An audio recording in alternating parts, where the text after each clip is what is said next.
Hi everyone.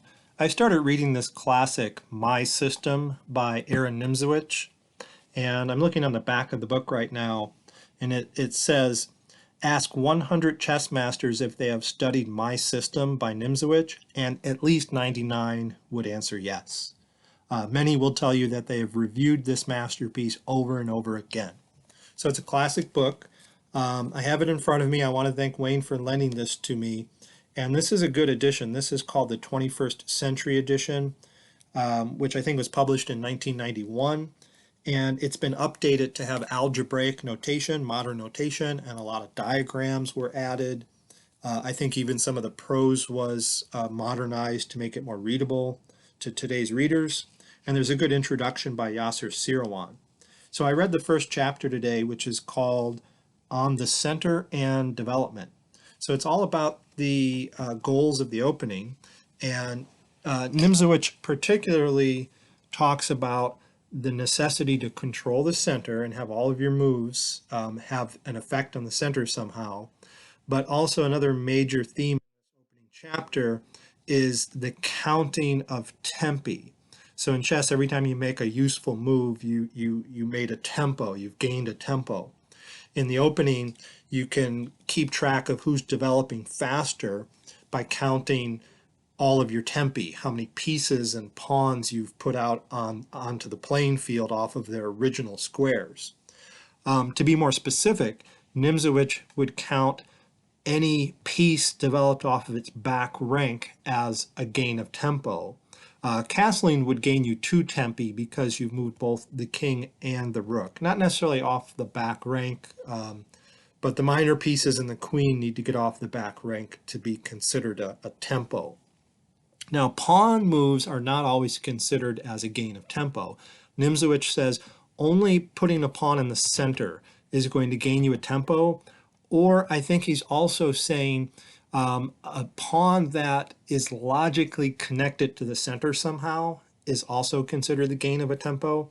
And by that he means something like pushing a pawn to c3 in order to support a pawn coming to d4. You'd count that as 2 tempi in your favor, 1 for each pawn.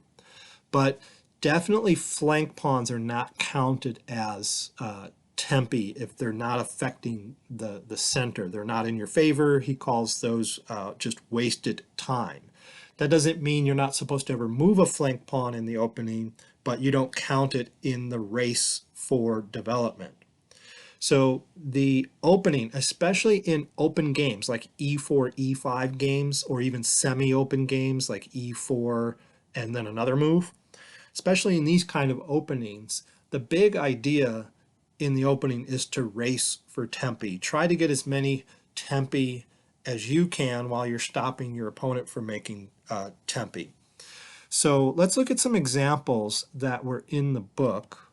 And I wanted to start with something that kind of intrigues me that I think might be a mistake. And this is something I want to take a close look at because I've had this misconception myself. The Scandinavian defense is e4, d5. So already we can say, we can count the tempi here and we can say, okay, white has 1 and black has 1. So tie, that's what we expect. Now, some people consider this an inaccurate move, d5, because they say it allows white to gain a tempo. But I don't think it does. Let's look closely. White can capture the pawn, inducing the queen to come out, and let's ignore other variations like a more modern knight to f6 instead of queen takes d5. And bringing the queen out like this allows white to gain a tempo on it with the move knight to c3. So white gets this developing move, gets this tempo in his favor, and forces the queen to move again to someplace like a5 would be the main line. Well, look at the position. Did white gain a tempo? Well, white has 1 piece out and black has 1 piece out, and it's white's move. Isn't that what we expect when it's white's move? A tie in the tempo count? White didn't gain a tempo in this opening. Why not? Well, right here, they had 1 piece out each. If you count a center pawn as a piece here, 1 tempo move each. White moved a pawn for a second time, wasted a tempo in order to draw that queen out. If you freeze frame right here, you'll see black actually is the only person with a piece out in the game, albeit a queen, which you don't want to develop early, but black has a piece out, not white. So white's wasted a tempo, but then gets it back with knight to c3, and now they're back to even. So I think this opening is considered good for white. The engine says this is plus 0.7.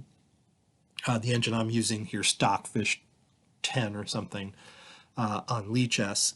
But I don't think it's because white's winning the race for Tempi. I think white's knight move is just more useful than black's queen move. You don't want your queen out early. Both pieces, by the way, affect the same number of central squares. That knight is affecting 2 central squares and the queen is affecting 2 central squares. So on that count, it's a tie. Maybe this is why players of the black pieces like the Scandinavian and they think it's okay. It seems even here. But if you look closer at the main line, white ends up playing d4, bishop to d2, threatens to move that knight out of the way with a discovered attack on the queen. And the queen is going to eventually have to move again. And in fact, black usually moves it again by pushing the c-pawn to c6 and then retreating the queen on this diagonal, sometimes all the way back to its original square. And by the way, when you put the pawn on c6, you're depriving the knight of its natural square as well. So maybe black's going to lose some tempi down the line and hasn't lost it yet. Now let's contrast this with another example in the book. Let's look at the opening d4, d5, c4, the Queen's Gambit, and now a rare move that's considered an inaccuracy today is the move knight to f6. This is called the Marshall defense. It's very old and nobody plays this anymore, at least not masters. And here's the reason. It's similar to the Scandinavian where white can trade pawns and then gain a tempo on that knight. And the knight moves. And then it's white's turn and he makes another developing move. Now white really did gain a tempo this time. If you count, white has 3 tempi here, the 2 central pawns and the piece, and black has only 1, 3 to 1. So white did gain a tempo, and the reason is the piece that white induced to move twice this time was the knight, which was already out in the game. It was already on f6. In fact, it ended up moving 3 times, as opposed to the Scandinavian, where the piece that white induced to move again was the queen, which came from its original square to take on d5. Here, the knight is coming from f6 to take on d5. So that's the difference. Okay, so this is considered really good for white to be up this 3 to 1 in the tempi race, not to mention having the strong center. So white's winning that. Okay, let's look at another example. Okay, let's look at the opening e4, e5, f4, the King's Gambit. There's a few examples in the chapter where Nimzowitsch talks about this move knight to f6. He likes that as a possible way of declining the gambit. And in his examples, he's not showing best lines of play. He's just discussing possible lines of play. And he's using these possibilities to discuss things like controlling the center and developing quickly and counting tempi. Here, white can take the pawn on e5 and attack the knight, but the knight can take back on e4 and the material is equal. Okay, the knight is currently okay on e4. White doesn't have time to drive it away with a move like d3 because black is threatening queen to h4 check. So white plays knight to f3 to keep the queen off of h4. And now a big mistake for black that I want to analyze is the move knight to c6. Looks like a normal developing move toward the center, but it's a mistake because white is going to gain a lot of tempi. Beginning with d3, attacking that knight. The knight can go nowhere but to c5. And from c5, white attacks it again with d4. And now white has established a pawn in the center. So that counts as a tempo. d3 didn't count because it's not in the center, but d4 does. And so white has 3 tempi here. The knight has to move again. Let's say it moves back to e4.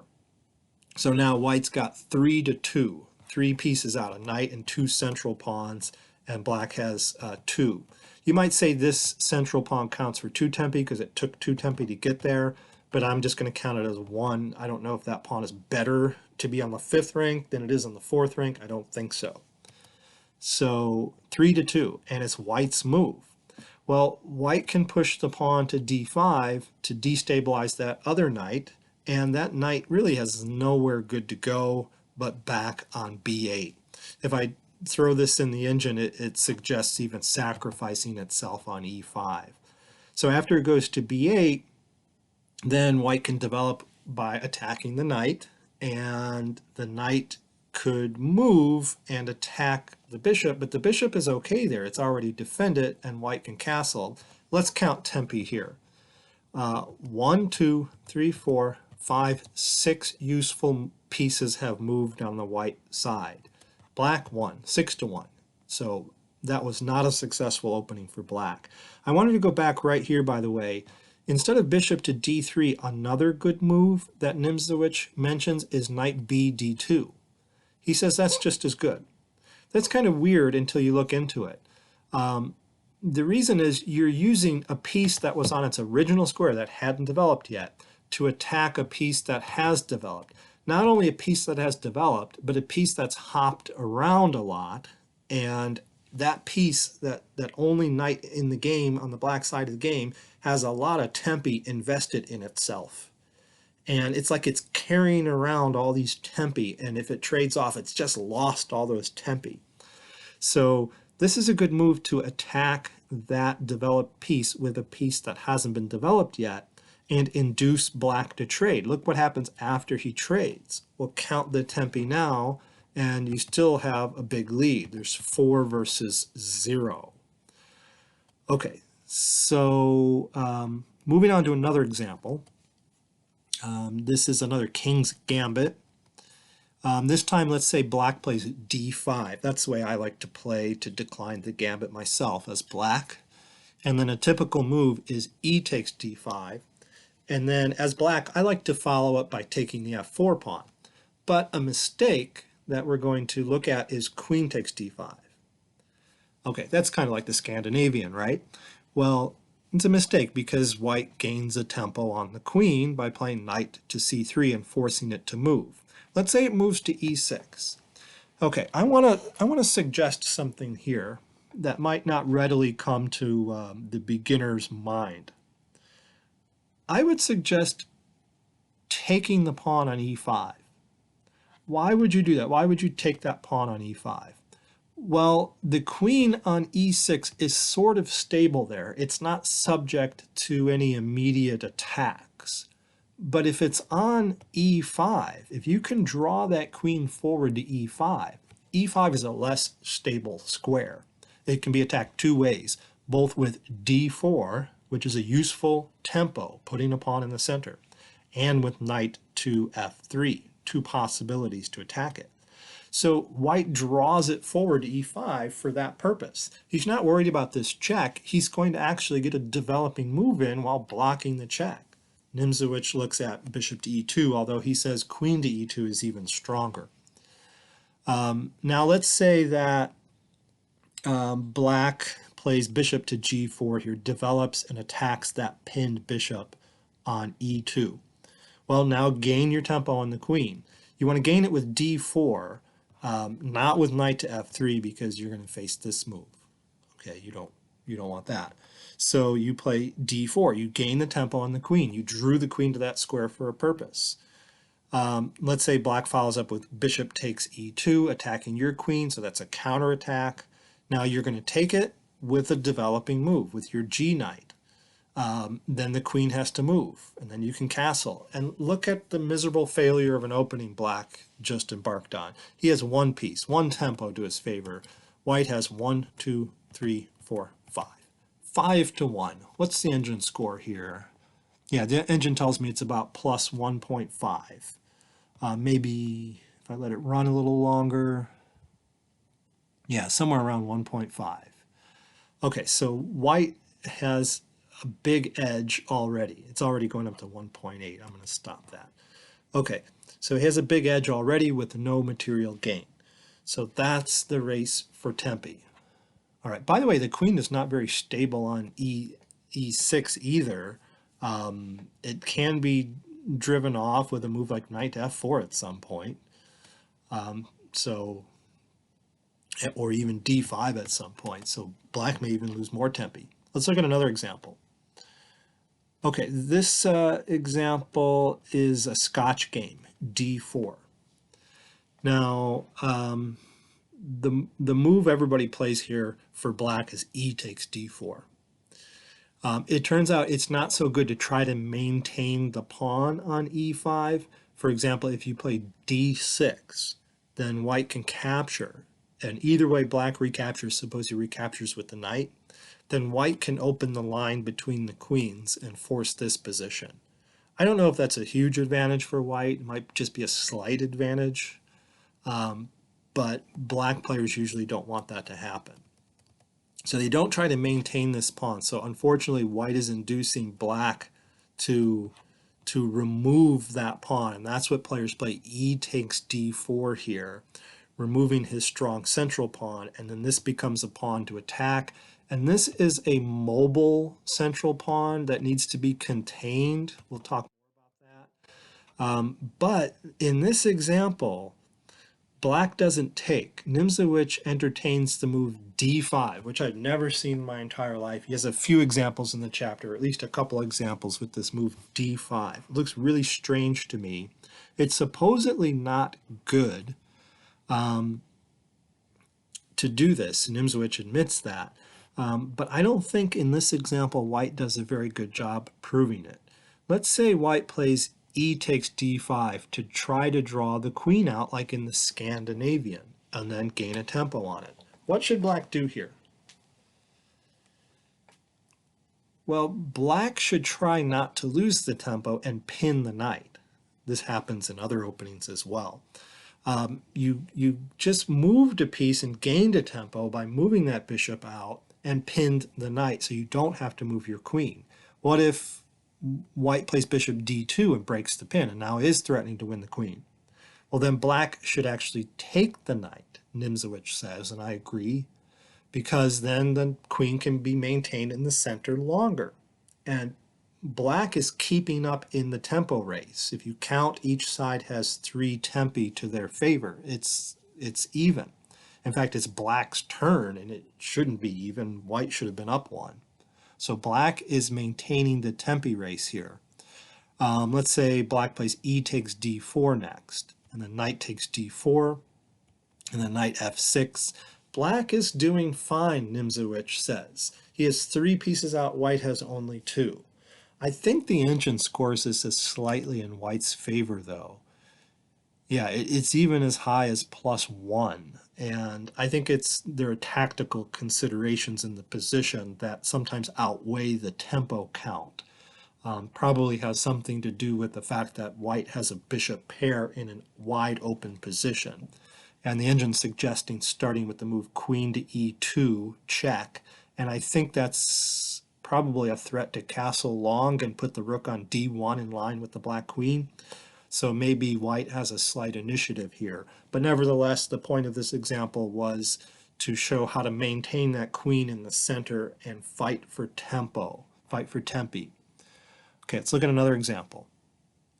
e4, e5, knight f3, knight c6. A Gioco piano example. So c3 is a mainline move. That's preparing d4. Knight f6, d4.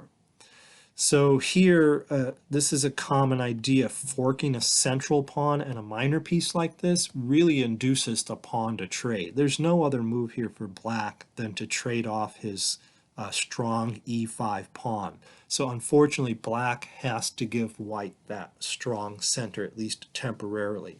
But let's see how black fights against this. Black cannot allow white to maintain that pawn duo like that. Well, white has to block the check, and notice the e-pawn is under attack here. So the main line runs bishop to d2, and that's a slight threat against that bishop because white can play, if black allows it, bishop takes f7 check, king takes f7, followed by queen to b3 check, winning the piece back. So because of that, black should take the bishop on d2, and white should take back with the knight in order to protect e4. Now material is equal, so what move should black make here? There's really only one move a master would consider. It's d5. You have to strike at that center immediately, and it's that same kind of fork. You're forking a central pawn and a minor piece, and you're really inducing white to exchange pawns. So yes, white has one strong central pawn remaining, but it's an isolated pawn and can become weak. White can play queen to b3 here. And then Nimzowitsch says a good consolidating move here is knight c e7, and he says black is doing fine. He makes no comment about the tempo race in this example, which white is clearly winning. 1, 2, 3, 4, 5 to 2. Yet somehow black is still doing okay. I think it's because of the weak pawn and the fact that even though white is up some tempi here, there really are no targets in black's camp to immediately take advantage of, and black will be able to catch up in the tempo race. Okay, so let's look at one last example. e4, e5, d4. E takes d4, c3 is the Danish Gambit. And you can accept that pawn on c3, but Nimzowitsch is going to entertain the move knight to f6 to decline the gambit. It's not the only way to decline the gambit. I've played d5 myself before in that position, but knight to f6 is one possibility. And the move e5 springs to mind to try to dislodge that knight, and Nimzowitsch says you should put it on e4. He says, look what happens if you try to put it on d5.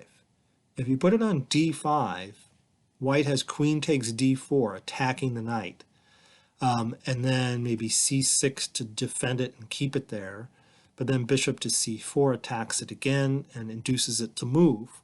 And it moves to b6 and attacks the bishop on c4, but white's not worried about that because that bishop is protected with the queen. So white can just continue on with development.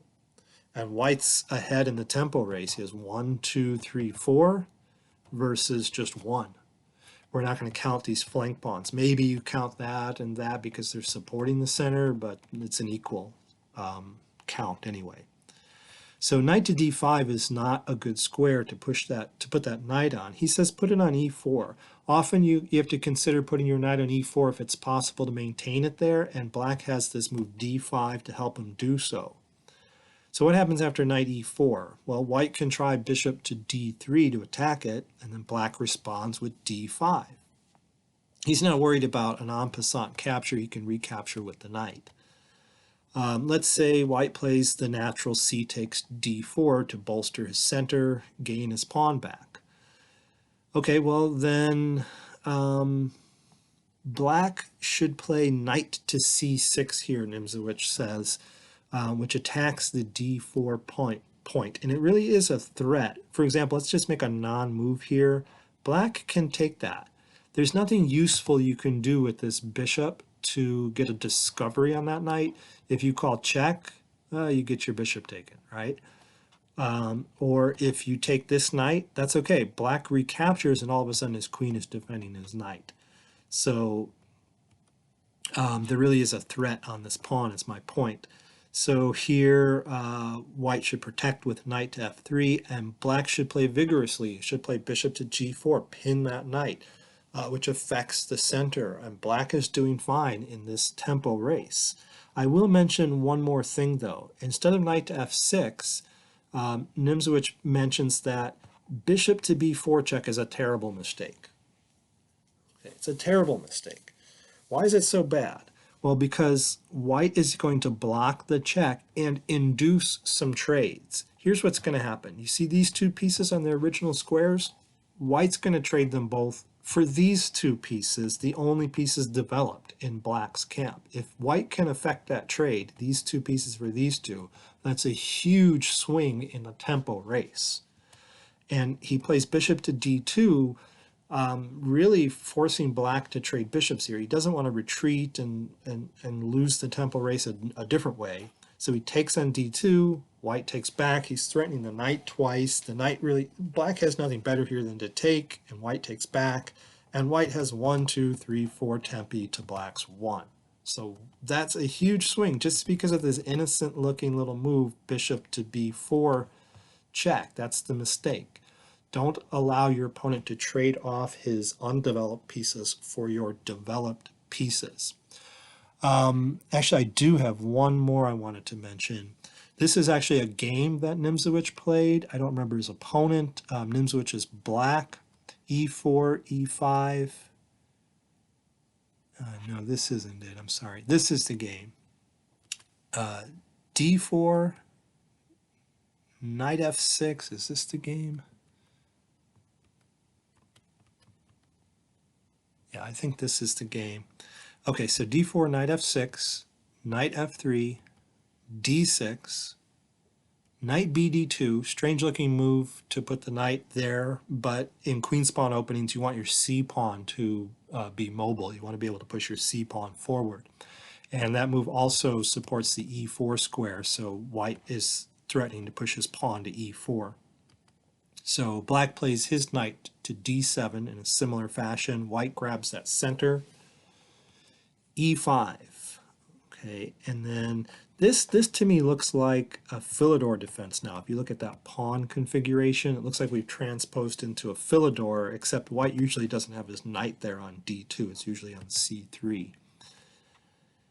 Okay, but that's kind of nice for white because it allows him to play c3 to support his center. Bishop e7, bishop c4, so both sides are developing nicely. And now finally, black takes on d4. Now, why does he do that? Why does he give up his strong central pawn? Well, it's because of his follow-up. After white takes back, he plays d5, that same kind of move we saw earlier, forking that central pawn and that minor piece. So if you can see that coming as a follow-up, when you have this kind of configuration, if d5 is a possible follow-up to exchange, then that might be the way to go. So he plays d5, his opponent played bishop to d3. If he had taken the pawn, then black can always move here and attack the bishop and gain the pawn back on the next move. So he moves the bishop back, black takes, knight takes, and so white has this isolated queen's pawn. Knight takes, bishop takes, knight f6 gains the tempo on the bishop, bishop goes back to d3, and then knight d5, and a3, and then bishop f6. I found this funny. Early on in the chapter, Nimzowitsch mentions the importance of moving each piece in the opening once, not twice, until you get all your pieces out. He stresses that, and then he makes no comment at all that here he's moving this knight again before this bishop gets out, and he's moving this bishop again, still before that bishop gets out. He makes no comment about that, but every position is unique and has its own needs, and sometimes you have to break these rules. And black looks like he's doing well in this opening, and that's the point. I wanted to stop here and say black is keeping up in the tempo race. Okay, so that's my understanding of this first chapter, and I look forward to reading the rest of this excellent positional masterpiece it's supposedly. Okay, well, thanks for watching the video. Hope you enjoyed it.